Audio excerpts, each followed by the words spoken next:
Hello everyone, hope you're well. I would like to quickly remind everyone about the rules we need to follow. So microphones and cameras of all viewers will be kept turned off during the event. We will only allow speakers to keep their cameras and microphones on. And welcome to today's online meetup. My name is James Rossi and I'll be hosting today's event. I would also like to give a brief description of what Tech Italia is for those who do not know. It is a community which was created in 2016 as a local meetup to give an opportunity and help IT professionals create networks and spread knowledge. We then started organising virtual and hybrid events in 2019, which allowed us to bring in knowledge from all over the world. And there are currently more than 1,300 members through different sectors, so development, project management, design, and marketing. And we organise an average of 2 events per month. So today's event is a QCOM event, and 4 different speakers will tell us about their experience and knowledge in the sector. The first speaker is Leonardo Marcucci, and he will talk about developing web components with the Stencil Ionic and GraphQL setup. So, Leonardo, yeah, can you? Yeah. Yeah. Thank you, James. You. Can you hear me? Can you hear me, James?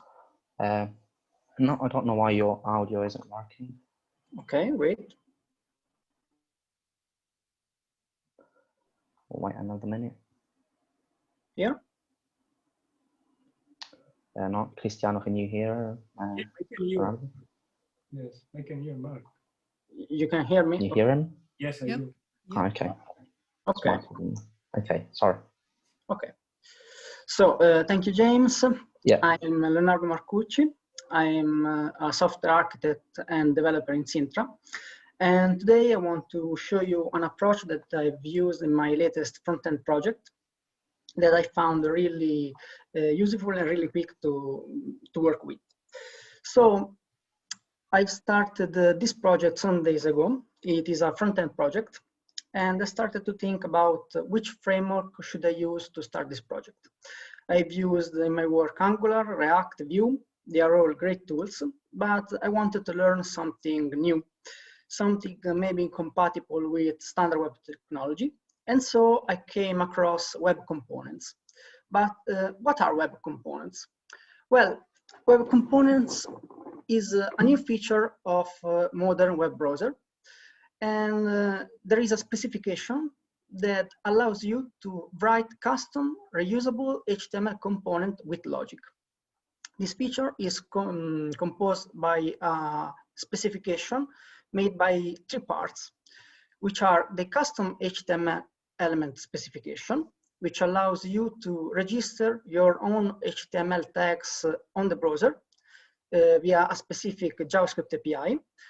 And once you have registered this custom HTML tag, you can use them in your web page as any other standard tag. So like a paragraph, a div, a span, and so on. The other important specification is the shadow DOM. So when you create your web component, you define an HTML structure, and the DOM for your component is completely separated from the regular DOM of the page. So you have the shadow DOM for the component and the regular or light DOM for the web page. And this is really important because when you write CSS styles for your component, you write them in the shadow DOM. And this means that these styles can't overwrite the styles on your web page.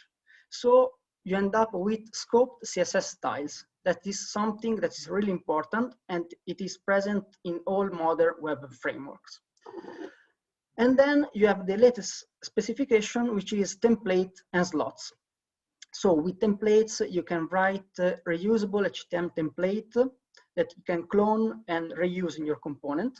But the most important thing, I think, it is slots, because this feature allows you to define some placeholder in your web component that you can fill inject with an HTML structure that you define inside the tag of your custom component when you use them in page.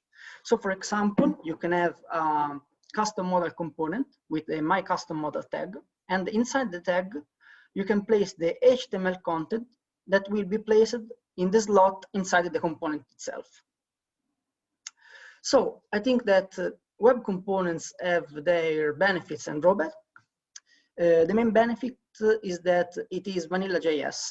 So this means that it's based on standard web technology. You don't have to include any framework, any library. It just works out of the box. Each component encapsulates logic and UI. Such components are reusable across projects. And what I mean here is that you can create your own library of core components, and then you can use them in any project you want, regardless of the framework and libraries you are using, because such components are based on standard web technology available on all the browsers. And by the way, all modern browsers fully support the web components specification. So you use Chrome, Opera, Edge, they are all compatible with such specifications. Of course, there are some drawbacks. And I think that the learning curve is the first one, because if you start a new project and you have to develop it quick, or you are in a hurry, or you don't have time to learn something new, maybe web components is not the best choice for you, because there is something new beside the standard web development. The syntax of web components is a little bit old school. What I mean is, with modern framework, we are used to use TypeScript, decorator, utility libraries, and so on. But with web components, you are stuck with vanilla JavaScript, unless you want to use some libraries. But I think the major drawbacks are the last two. And I think that you are missing some features from frameworks and component libraries, such as data binding. This means that if your internal state, the internal state of your component changes, you have to retrigger the render of the component yourself. And of course, being web components, you don't have utilities that you have in frameworks like routing and state management and so on. So the question was, can I use any tool to improve these difficulties? And the answer was yes. There is a tool that is Stencil.js. Stencil.js is a web component build tool, which allows you to write your component in TypeScript, HTML, and CSS. Actually, Stencil.js comes with a CLI that allows you to scaffold your project and to generate the core code for your component. Then you pass this code through the Stencil.js compiler, and you end up with a bunch of vanilla web components. So this means that they stick with the standard JS API, but you can use them everywhere. So what are the main Stencil.js features? You use modern coding and syntax, because you write your component in TSX, which is like JSX for React developer, but with TypeScript. And then you use decorators to define internal state, attributes, event, and listener for your component. So very similar to, for example, Angular. Stencil comes with out-of-the-box support for progressive web application, and it has a service worker which can cache your static web assets. It supports data binding. This means that if the internal state of your component changes, the render function is automatically triggered for you, and so the component will update on the screen. And by the way, this re-render is really fast, because under the hood, the Stencil is using a virtual DOM, so it updates only the nodes that are really changed. It is compatible with all browsers, also the older ones, because if they don't have compatibility with web components, Stencil will inject some polyfills. And it has an optimized loading feature, because the component code is downloaded from the server lazily the first time the component is used on page. So you can minimize bundle size and network usage. Okay, so we have our build tool, but now we have to start code our application. And we don't have any web component to start with. So one way is to start write your component from scratch. For example, your date picker, your slider, your time picker, and so on. But maybe this is not the best approach. Maybe you want to start with a UI toolkit or a framework. And I found the Ionic framework, which is really cool. It's built on top of Stencil. It is a large UI toolkit, so you have a lot of components that you start to tinker with. It has a mobile-first approach, so it behaves really well on smaller screen. And it has a base theme which is inspired by material design, like on Android. It can be used as a UI toolkit on an existing web project, but also as a standalone tool, because it comes with a CLI, like the Stencil CLI, which allows you to scaffold the project, to generate the core code for your component, and so on. It has some routing capabilities, so it comes with some routing components that integrates with the location API of your web browser. It has some theme customization capabilities, so you can change the color, margin, padding of components, and so on. And then, last but not least, it comes with an included icon spec, which is Ionicons. So you don't have to include external tools like Fontosum or similar. But the greatest thing about Ionic, I think that it is adaptive, because Ionic is being built on top of Stencil. And so the framework is composed by a bunch of vanilla web components. And they can be used in every web app, regardless of the framework or the libraries you are using. And of course, if needed, you can customize the Ionic appearance via its theming capabilities to suit your brand. Ionic comes not only in web component flavor, but also in different flavor, especially Angular, React, and Vue. And this means that the Ionic team made some tiny wrappers around the core web components that allows you to use such components in a way that is familiar to you if you are used to Angular, React, or Vue. But most of all,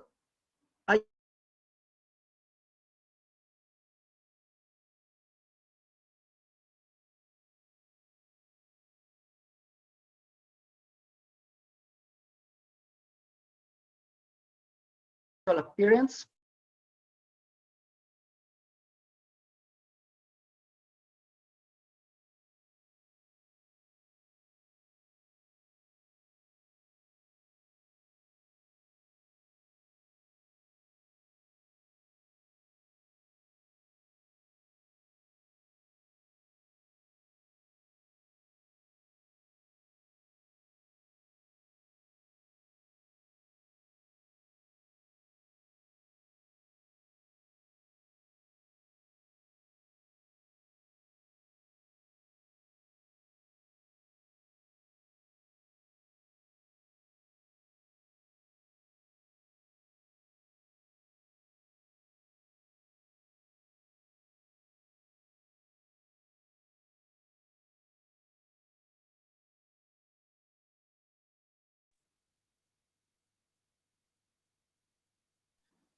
Sorry, I lost my internet connection.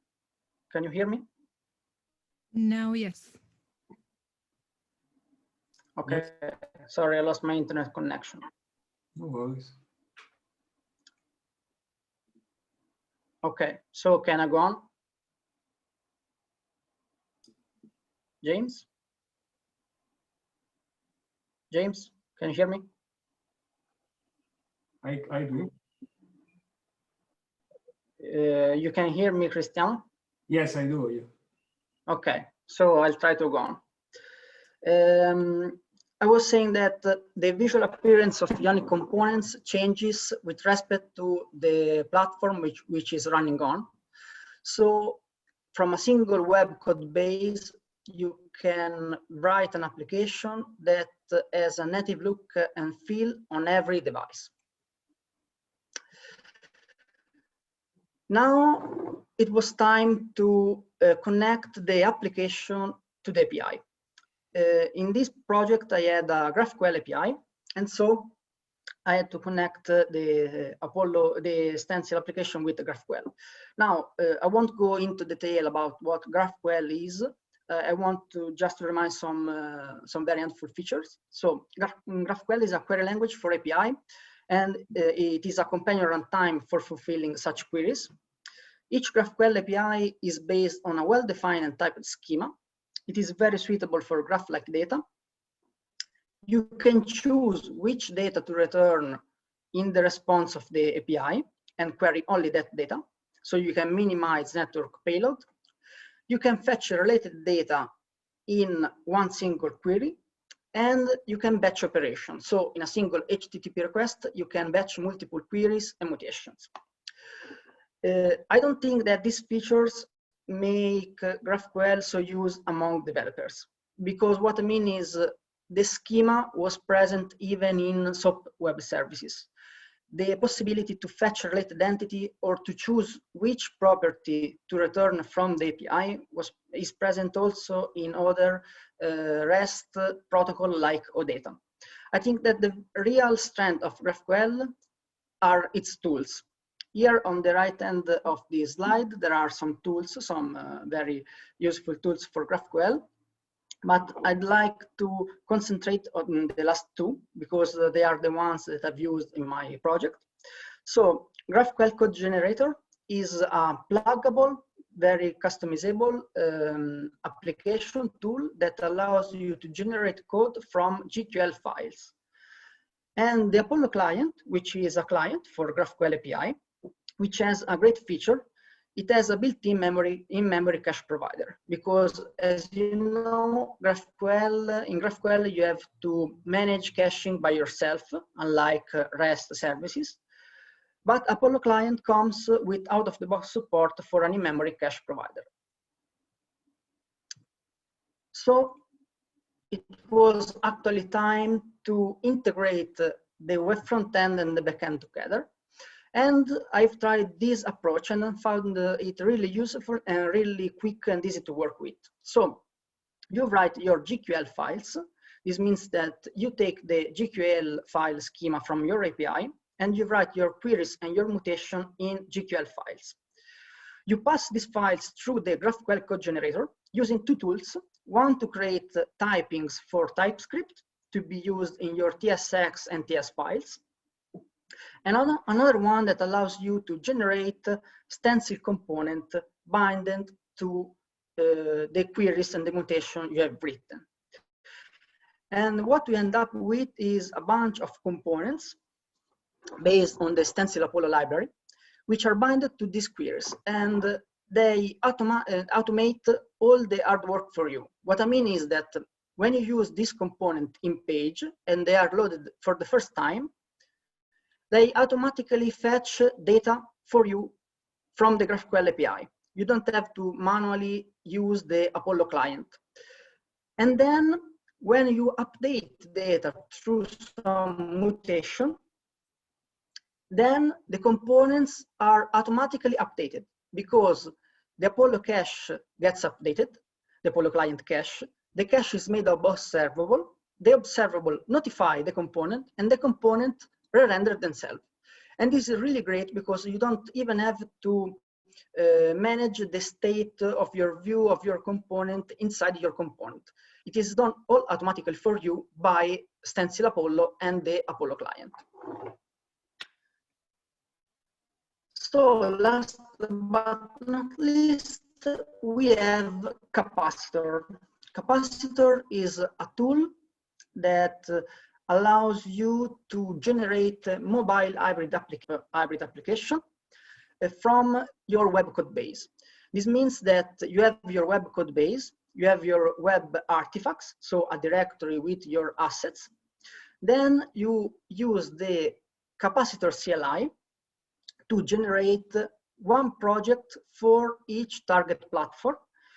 Actually, there are 3 platforms supported: desktop, via Electron, Android, and iOS. And then you build this project and you deploy them to the app stores. Of course, if you want, you can add custom native code to each project, but this is not necessary. Okay, if you need only the web assets, you are done with the CLI. And this means that via a single repo, via a single code base, you can write a native look and feel application that run on 4 platforms: web, desktop, Android, and iOS, which is really, really great. Okay, so now I will try to show you something live with a little demonstration. So I've made this minimal Google Keep clone. So it is an app to take some notes, like Post-it, let's say. And I want to show you some interaction between the components, the Stencil components, and the Apollo client. So when I first load the application, you see here that a GraphQL call is made. But if we go in the code here, this is the home page, the code for the home page. You don't see any method to manually call this API. And this is because it is automatically done for you by this component here. And this component is automatically generated. Let me just. Okay. Is automatically generated for you by GraphQL code generator. You can see the definition here. And this generation is done by this file. So what you really write is only this query, this file, and you end up with this component. And then you can use this component on the home page. You define a renderer function, so you specify how this component should render the data when they are available. But the API gets called by this component. You don't have to call it manually. And the great thing is that also something else is automated for you. For example, if I create a new note, you can see here I have called a mutation, of course, and then the main GraphQL API is redone, so I can fetch the notes again. If I check here, is responsible to do the mutation, to add the note. And also this component is actually generated by the GraphQL code generator with this JQL file here. And of course, I can configure the call to the API such that after that call, that mutation, which add a note, the Apollo client redo a query, which is exactly the same query as before. And this means that the Apollo client cache gets updated. And so the main page gets updated and you see the note here. And there is no manual intervention here. It is done all automatically for you via Stencil Apollo and the Apollo client cache. And the greatest thing of all is that if I enter in a note and I want to change their details, so for example, I change the title here, I change the message here, I change the color. Each one of these calls is a mutation to update the note. But when I go back to the main page, you see here that no call has been made to the GraphQL API, but nonetheless, the note itself has been updated with the right color, right message, and right title. And this is due to the Apollo client cache and the Stencil Apollo integration. Last, I want just to let you see a definition of a simple Stencil component, which is this one, which render the note on the screen. You can see its usage here in the home page. this is the usage. So you can see that we have some attributes. This is the custom HTML tag. And this is an event listener. And here you have the definition of this component with the attributes or properties and the event emitter, which emits the event that will be listened from the main page. So in the end, I just want to show you another thing, which is the same application, but on my phone screen. I'm sharing my phone screen now. And this is the same application. Sorry, I've lost my internet connection, so I'm not connected to the same network, but this is the same application written from the same web code base via Ionic capacitor. So I've spent like 20 minutes to configure and add a capacitor, and then I can share my application in a native way on Android and iOS. And I think that this is great. So I think that I finished. Thank you for your attention. Here are some useful links if you want to enter in detail about these technologies. And thank you for. Thank you, Leonardo. That was very interesting, and thank you for sharing your knowledge. I don't see any questions, so